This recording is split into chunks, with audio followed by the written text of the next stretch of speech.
क्या आपको गोभी गाजर का अचार खाना पसंद है? मुझे तो ये अचार खाना बहुत ही ज़्यादा पसंद है। आजकल विंटर चल रही है और विंटर में फ्रेश गोभी और गाजर मार्केट में इजीली अवेलेबल है। तो इससे पहले विंटर ख़त्म हो जाए मैं गोभी और गाजर का अचार बनाने जा रही हूँ। चलिए बनाते हैं गोभी और गाजर का बहुत ही ज़्यादा टेस्टी अचार।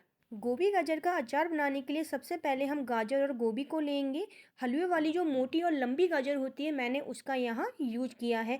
इसी के साथ हम गोभी का जो गठा हुआ सा फूल होता है उसका यूज करेंगे। अब हम गाजर लेंगे और गाजर को हम दोनों साइड से कट कर लेंगे। मैंने लगभग 1.5 किलो गाजर का यहाँ यूज किया है। गाजर को अब हम पीलर से पील कर लेंगे। सारी गाजर को पील करने के बाद इसे हम अच्छी तरह से साफ पानी से धो लेंगे। आजकल मार्केट में फ्रेश गाजर अवेलेबल है जिसका अचार खाने में बहुत ही ज़्यादा टेस्टी लगता है। अब हम गोभी का फूल लेंगे और इसका जो डंठल वाला पार्ट होता है उसे गोभी से अलग कर लेंगे। ये लगभग 1.5 किलो गोभी है। सारी गोभियों से उनके डंठल वाले पार्ट को अलग करने के बाद हम गोभी को अच्छी तरह से साफ पानी से 2 से 3 बार धो लेंगे। गाजर को अब हम टुकड़ों में कट करेंगे। मैंने गाजर को 4 से 5 टुकड़ों में कट करा है। हर टुकड़े को हम स्लाइस में कट करेंगे और हर स्लाइस को हम सेम साइजेस में लंबाई में कट कर लेंगे। आप जिस भी तरह चाहें उस तरह गाजर को कट कर सकते हैं। गाजर अब अच्छी तरह से कट हो चुकी हैं। इसी के साथ अब हम गोभी का फूल लेंगे और गोभी के फूल से हम छोटे छोटे फूलों को अलग कर लेंगे। जब गोभी के फूल से छोटे छोटे फूल अलग हो जाएंगे तब हम हर फूल को बीच से कट करते हुए इसको 2 टुकड़ों में कट कर लेंगे। इसी तरह से हम सारे गोभी को कट करेंगे। अगर आप इसको इसी साइज में रखना चाहते हैं और इसे बीच से कट नहीं करना चाहते हैं तो आप इसे इसी साइज में रख सकते हैं। अब गोभी अच्छी तरह से कट हो चुकी है। गोभी और गाजर को अब हम स्टीम करेंगे। सबसे पहले मैं गाजर को स्टीम कर रही हूँ। गाजर को स्टीम करने के लिए मैं इसे ढक कर 5 मिनट के लिए लो टू मीडियम फ्लेम पर स्टीम करूँगी। 5 मिनट में ये बहुत अच्छी तरह से स्टीम हो जाती है। देखिए अब गाजर बहुत अच्छी तरह से स्टीम हो चुकी है। हमें इसे ओवर कुक नहीं करना है। अब इसी स्टीमर में अब हम गोभी के फूलों को डालेंगे और इसे भी हम ढककर 5 मिनट के लिए लो टू मीडियम फ्लेम पे स्टीम कर लेंगे। स्टीम करने से गोभी और गाजर सॉफ्ट हो जाती है। 5 मिनट में गोभी भी बहुत अच्छी तरह से स्टीम हो चुकी है। इन्हें हम एक बर्तन में निकाल लेंगे और इसे पूरे दिन की धूप में हम रखेंगे ताकि इसमें जो भी मॉइस्चर है वो चला जाए।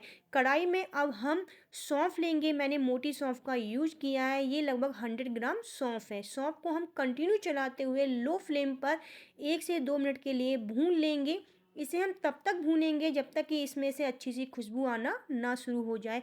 देखिए अब सौंफ बहुत अच्छी तरह से भुन चुकी है। इसे हम एक बर्तन में निकाल लेंगे। इसी कढ़ाई में अब हम मेथी और काली सरसों को डालेंगे। ये लगभग 80 ग्राम मेथी और 80 ग्राम काली सरसों हैं। इसे हम कंटिन्यू चलाते हुए 1 से 2 मिनट के लिए लो फ्लेम पर हम भून लेंगे। इसे हम तब तक भूनेंगे जब तक कि इसमें से चट चट की आवाज़ आनी ना शुरू हो जाए। मेथी और सरसों अब बहुत अच्छी तरह से भुन चुकी है। इसे हम इसी सेम बर्तन में निकाल लेंगे और इसी कढ़ाई में अब हम अजवाइन और जीरा डालेंगे। ये लगभग 40 ग्राम अजवाइन और 40 ग्राम जीरा है। इसे हम कंटिन्यू चलाते हुए 1 मिनट के लिए लो फ्लेम पर अच्छी तरह से भून लेंगे।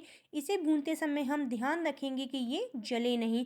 जीरा और अजवाइन अब बहुत अच्छी तरह से भून चुके हैं। इसे हम इसी सेम बर्तन में निकाल लेंगे और इसी कढ़ाई में अब हम आधा लीटर सरसों का तेल डालेंगे और तेल को हम अच्छी तरह से गरम कर लेंगे। अब हम मिक्सर ग्राइंडर के जार में रोस्ट करे हुए मसाले डालेंगे और इन्हें हम ग्राइंड करते हुए इनको हम दरदरा पीस लेंगे। मसाले अब अच्छी तरह से ग्राइंड हो चुके हैं। इसे हम एक बर्तन में निकालेंगे और इन्हें हम ठंडा कर लेंगे। तेल भी अब अच्छी तरह से गर्म हो चुका है। इसे भी हम ठंडा करने रख देंगे और एक बड़ा सा बर्तन लेंगे। इसमें हम ग्राइंड करे हुए मसालों को डाल देंगे। 1/4 कप नमक, 2 टेबल स्पून हल्दी पाउडर, 2 टेबल स्पून लाल मिर्च पाउडर और 2 टेबल स्पून हींग। इसी के साथ 2 टेबल स्पून कश्मीरी लाल मिर्च पाउडर इन मसालों में हम डालेंगे और इन्हें हम अच्छी तरह से मिला लेंगे ताकि सारे मसाले एक दूसरे में अच्छी तरह से मिल जाएं। अब इसमें हम ठंडा किया हुआ सरसों का तेल डालेंगे और इसे हम इन मसालों में अच्छी तरह से मिला लेंगे ताकि तेल सारे मसालों में अच्छी तरह से मिल जाए। अभी हमने इन मसालों में आधा तेल ही डाला है। बाकी का तेल इसमें हम ज़रूरत के अनुसार डालेंगे। ये मसाले थोड़े से मुझे ड्राई लग रहे हैं, इसमें मैंने थोड़ा-सा सरसों का तेल और डाला है, इसे भी हम इन मसालों में अच्छी तरह से मिला लेंगे। इसी तरह मैंने इसमें लगभग 300 लीटर सरसों का तेल डाला है। इसमें अब हम स्टीम करी हुई गाजर और गोभी को डाल देंगे। गाजर और गोभी को हम इन मसालों में अच्छी तरह से मिला लेंगे।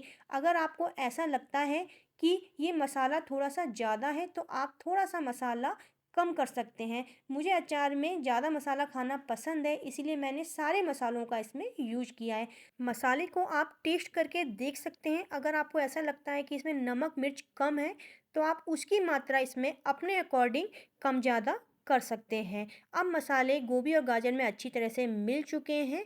ये अचार अब बन के रेडी है। ये रेडी टू ईट अचार है, क्योंकि इसमें हमने गोभी और गाजर को स्टीम करके डाला है। फिर भी इस अचार को हम कम से कम 3 से 4 दिन के लिए धूप में रखेंगे। इसे हम किसी भी एयर टाइट कंटेनर में भर देंगे, ताकि इसमें एयर ना जाए। 3 से 4 दिन की धूप में रखने से अचार बहुत अच्छी तरह से गल जाता है और इसका जो ऑयल है वो भी ऊपर आ जाता है। अब इस अचार को आप अचार, पूड़ी, रोटी किसी के साथ भी खा सकते हैं। ये खाने में बहुत ही ज़्यादा टेस्टी लगता है। अगर आप इस अचार को पूरे साल भर के लिए बना के स्टोर करना चाहते हैं, तो आप इसमें सरसों का तेल और डाल सकते हैं, क्योंकि हमने इस अचार में किसी भी तरह का प्रिजर्वेटिव यूज़ नहीं किया है। आप इस अचार को बना के ज़रूर ट्राई कीजिएगा, ये खाने में बहुत ही ज़्यादा टेस्टी लगता है। और चैनल को लाइक, शेयर एंड सब्सक्राइब ज़रूर कीजिएगा। धन्यवाद।